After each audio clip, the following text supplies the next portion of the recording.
Hey guys, welcome back to Andy's Dinosaur Reviews, and today we are back with maybe one of the most anticipated Jurassic World figures ever. We finally have the Hammond Collection Spinosaurus.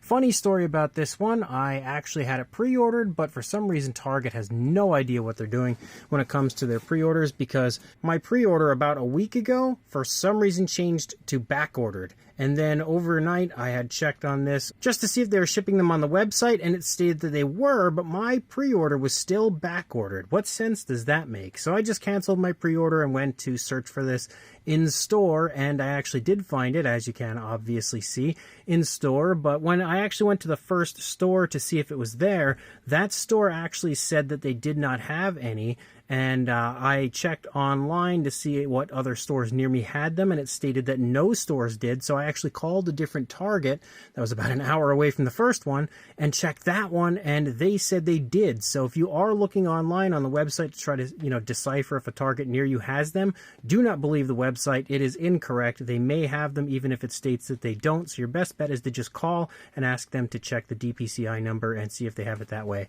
But you can see the box art looks pretty cool. You of course have that True FX logo up there, as well as a very cool image of the Spino. Here on the side, we do actually have the Jurassic Park 3 logo, which is nice because on the Lost World Tiger Striped Raptor, we did not have the Lost World logo. Here on the side, again, a nice shot of the Spino and some information on it. And then on the back, some pretty cool images of the figure, which we can see right there. And then over here, a little bit of the sail as well as the Hammond Collection logo. But man, this figure looks so good. So let's pop this open and check it out. So here is our brand new Hammond Collection Spinosaurus, and man, look at that. That is honestly incredible. This is the type of Spinosaurus that fans have been waiting for years. We've had some other companies and different artists create similar type figures, but it's so nice to actually have a really beautiful, very nicely sized version of this dinosaur out on the market that you don't have to pay a fortune for. It is definitely a little pricier than some of the older Hammond Collection figures were, as this one now retails for around 60 bucks. I think they were like 50 bucks previously, but still without a doubt worth it. I have no doubt in my mind because this thing looks great. And one thing that I really love is the head sculpt. I think the head sculpt is honestly pretty much spot on to the way that the Jurassic Park 3 Spinosaurus looks. I think Mattel really did a very good job overall on the head sculpt as well as the paint application. I will say when it comes to the promo images to the final product, there is a little bit less paint application on the head because there were actually like some orangish tones which were a lot more natural on the prototype image that you see in the face. Let me grab the box again. So there you can kind of see a little bit more variation to the color there in the face compared to what we actually have on the final product. I think it definitely looked a little bit better on the prototype, but still looking really good here. But another thing that's really impressive to me anyway are the eyes. This is the first time that I can say on one of these larger figures that the eyes I think look really good. Overall, it's got a beautiful green and of course a nice little kind of wet look because it is a glass eye, which is a massive plus. You can see the pupil kind of following us as the Spinosaurus is clearly staring us down, which I really like that as well. Quite a bit of variation of color here to the face, as we have the reddish tones. We've also got some grays. We've got kind of like some darker brownish tones that sort of outline some of the reds, and they also kind of spot through a lot of the grays that we see here. Impressive paintwork for Mattel for sure. There's also a darker coloration there around the eye. I think overall they did a very good job of capturing the likeness of the Spinosaurus. There's also a dry brushing here, and I think that's kind of like their attempt to include that orangish tone that we saw in the box, is that little dry brushing in some of the reddish areas of like that orangish tone, but it's nowhere near as nice looking as it was on the prototype. But regardless, you can see you do have an articulated jaw, and I think both the upper, yes, so the upper and lower jaw both articulate, which as you can see can get a very wide open gaping mouth We can also see that we have like this very flexible rubber here so that when you open the mouth, the skin stretches fairly realistically. If we bring the Spinosaurus around, we take a look at the inside of the mouth, you can see the tongue sculpted out really nicely, and definitely including some articulation for the tongue, which is a very, very nice addition to the figure overall. We see the texturing looking pretty good on the tongue. Nice pinkish tone for the inside of the mouth. Nice satin shine as well. Not the greatest detail in the world on the inside of the mouth, but pretty decent. The teeth are also given the newer, sharper look, again with that nice soft material Mattel has been using, which is a huge upgrade compared to some of the older figures. I think the teeth on this look fantastic. They're painted with a yellowish sort of a tone, so they have a nice kind of realistic look. The mouth on mine seems to be working really nicely as well. I have heard some people stating that they've had some issues with the lower jaws on the figure, but mine seems to be working quite nicely. Up here on the top of the head, you can even see some variation of color up here as well, with some darker tones added to the reddish areas. Also a big kind of rough and rugged looking texturing up here on the top of the head. As you move back into the back of the neck, you start to see the scoot kind of like appearance pick up, the very crocodilian look that this Spinosaurus has. We could see a dry brushing that has been applied over top of that area as well.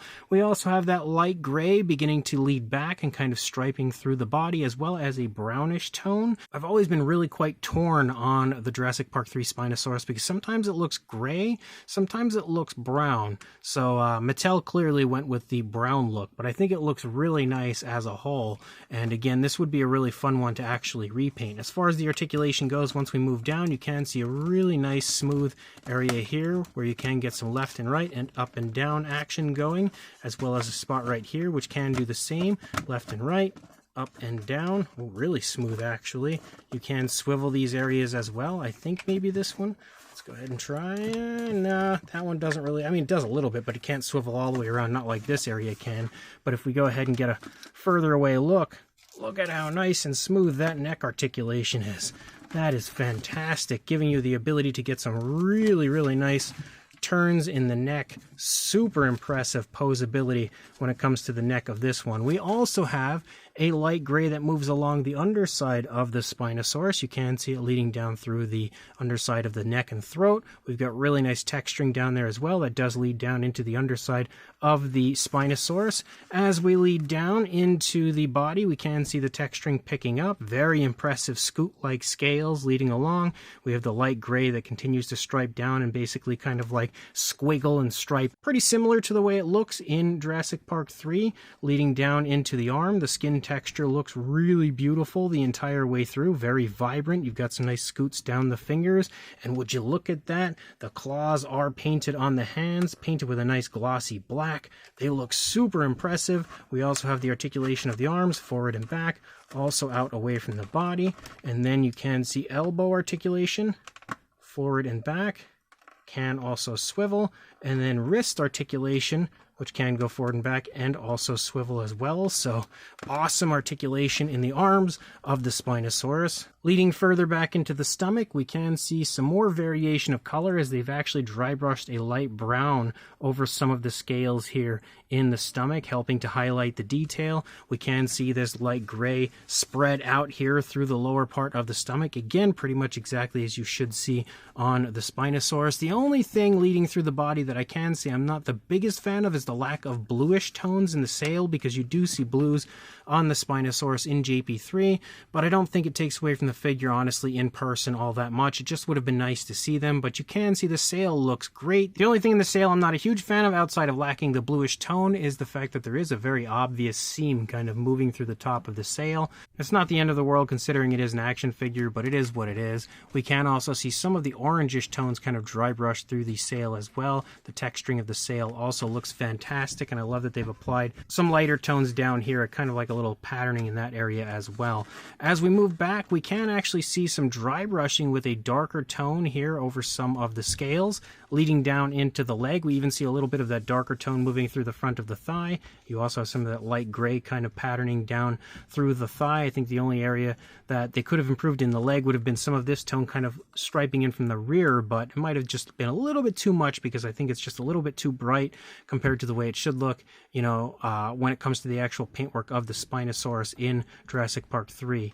But, you know, if there was like a way to add a little subtle, softer striping moving back, it would have been really nice.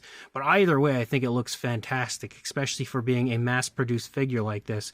We have nice musculature of the thigh, very impressive skin texture again moving down. We can see the knee right there, nice big calf muscle. And as we lead down into the foot sculpt, that as well looks really good. We've got some scoots down the toes. The claws are painted. Of course, they don't look super sharp, but they look all right for what they are. They are painted with a nice glossy black, but unfortunately, the dew claws are unpainted, so they were so close to honestly releasing like a masterpiece of a Spinosaurus, though I would say it's still not far off.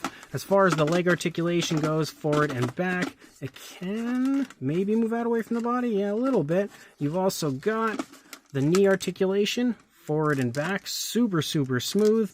Also can swivel, and then you've got two spots as you lead down, one here for the ankle, if I can get a hold of the leg to show you. It is a little bit stiff. There we go. We've got it moving now a little bit. Forward and back, can also swivel, and then you've got a spot down here, which again can go forward and back, and can also swivel, which you can see. And again, that allows some very nice posability in the legs, which is really cool. And then as you lead out into the tail, you can see an even lighter brown pickup for a brief period before it transitions to a grayish tone, and then we actually transition to a red for the tip, and the tail should have that reddish tip to it, so they did a good job as far as that goes. We've also got the red following along the back of the dinosaur leading down through the tail, and of course the red over the top of the sail as well. And we, on top of that, actually have the light gray that does lead out into the tail the entire way that it should until we reach that red tip. So honestly, that is by far one of the most spectacular paint jobs that Mattel has ever produced. This thing is honestly incredible when it comes to a Mattel paint job. The only other thing is the red should be a little darker, but again, these are just really minor nitpicks. Also, I just noticed that I kind of glanced by, but we do have the ears sculpted out here on the Spinosaurus as well, which is a really nice touch. And again, you can see what it looks like from the opposing side, looking absolutely magical from both sides. And honestly, when I first spoke of this figure in my news video, I stated that I thought that the color scheme didn't look that great because of the missing blues and stuff, but here in person, it is unbelievable and by far the best larger Hammond Collection figure that we have received. Also, you do have the wire tail, of course, which is a super stiff wire, but you can bend and flex it. The tail itself can swivel and then move up, down, left, right, pretty much the standard. It's a little stiff right now, but it can, articulate in all of the usual standard ways that it normally would. As far as a size goes, it's pretty huge. For a length, about 25 3/4 inches, or around 65.5 centimeters, and then for a height, the highest point would probably be the sail. You were looking at about a little over 11 1/4 inches, or right around 29 centimeters, pretty much on the dot. For a size comparison, here are our usual review comparison suspects with Mr. Papo T-Rex, the Attack Pack Colovosaurus, Robert Muldoon, and the Collect Day Human Being next to our Spinosaurus, and you can clearly see it is a whole lot larger. We've also got the standard sized older sculpt from Mattel for the Spinosaurus, and you can clearly see that the Hammond Collection version is actually a bit larger and overall so much nicer. And then past meets present as far as the Jurassic World and Jurassic Park Spinosaurus design, as we have the tail thrashing Spinosaurus from Rebirth next to the Hammond Collection version, showing you that the Hammond Collection version is a little bit bigger, but kind of similar in size. Same deal for the smaller Spinosaurus for Jurassic World Rebirth. Again, you can see that the Hammond Collection version is a lot larger. And if we grab the Hasbro Jurassic Park 3 Spinosaurus, you can see that that one is pretty similar in size to the new Mattel Hammond Collection version. Not too far off, honestly. We've also got some standard Hammond Collection, as we have the Corythosaurus, a whole lot smaller, of course. And you'll see exactly the same thing when it comes to the Parasaurolophus. And of course, more of the same with the Ankylosaurus stepping in as well. Here we have my custom painted Giganotosaurus that I had done as far as the Hammond Collection version goes, and you can see that the Spino and Giga, first of all, are kind of hard to fit in here together, but are also pretty much the same size. And continuing on with some more of my customs. It seems like a lot of the other Hammond figures I'll be bringing in are the custom painted ones because they're the easiest to get to. But we have the Carnotaurus, which is clearly a bit smaller than the Spino. The Therizinosaurus as well, which is definitely a bit smaller than the Spino, but pretty close to the same height as far as the heads go anyway. And we've also got the Hammond Collection T-Rex next to the Spinosaurus, and honestly, again, I'm just so hoping that we get a new updated version of the T-Rex, because looking at the T-Rex compared to the Spinosaurus, man, there are so many upgrades that they could add to that figure to make it a whole lot nicer. But obviously you can see that they are kind of similar in size, with definitely a little bit more body mass on the Spino. And then one final comparison with the Hammond Collection Allosaurus next to the Spinosaurus as well. So this brand new Mattel Jurassic Park 3 Hammond Collection Spinosaurus is absolutely magnificent in every way. This is, in my opinion, the single best and most screen accurate, of course, Spinosaurus to come from Mattel, but Hammond Collection, as far as the larger figures go, that we've had so far. It is absolutely gorgeous from head to tail. It includes some of the best fine detail and some of the most screen accurate fine detail that I've ever seen for a Mattel release. It also is just generally one of the most fun figures, I think, to come from Mattel as far as the overall appearance goes. Like, this is such a beast of a Spinosaurus. It just looks so cool and is going to be so fun to display. On top of that, the paintwork is next level for Mattel. There is just so much that has been added to this, so much variation of color, and they did not skimp out anywhere when it comes to the paint apps of this one, outside of the Dewclaw anyway. But the paintwork is fantastic on this. Again, I wish they had actually included a little bit of blue in the sail. That's like even I could exclude the Dewclaw, but they just needed that little tiny bit of blue in the sail, and this thing would have been incredible. Well, it is incredible either way, but it would have been just like chef's kiss at that point.